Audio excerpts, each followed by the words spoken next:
Keke Afifah, simpatisan Prabowo menjadi sorotan pada kampanye akbar Prabowo Gibran di GBK pada Sabtu 10 Februari 2024. Wanita itu digendong ajudan Prabowo Mayor Teddy, gegara pingsan di tengah kerumunan massa. Fotonya pun viral di media sosial mengingat Mayor Teddy digilai banyak wanita dan emak-emak beberapa waktu belakangan.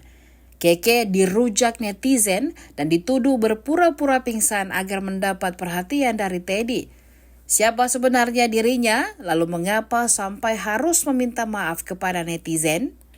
Dikutip Tribun Timur dari Tribun Sumsel.com, sosok perempuan yang digendong Mayor Teddy di GBK itu diketahui merupakan Keke Afifah. Ia memiliki Instagram bernama @itsmekeke dengan jumlah follower 4.221.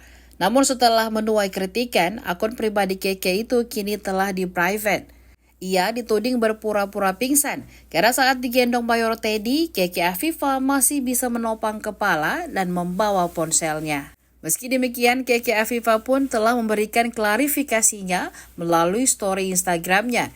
Ia meminta maaf dan membantah bahwa saat itu ia berpura-pura pingsan agar ditolong oleh Mayor Teddy. Dia menegaskan bahwa tidak ada kepura-puraan. Ia pun mengaku bahwa dirinya belum pingsan sepenuhnya. Hanya saja kala itu ia meminta pertolongan kepada orang untuk diselamatkan karena saat itu matanya sudah berkunang-kunang dan terlihat terasa gelap.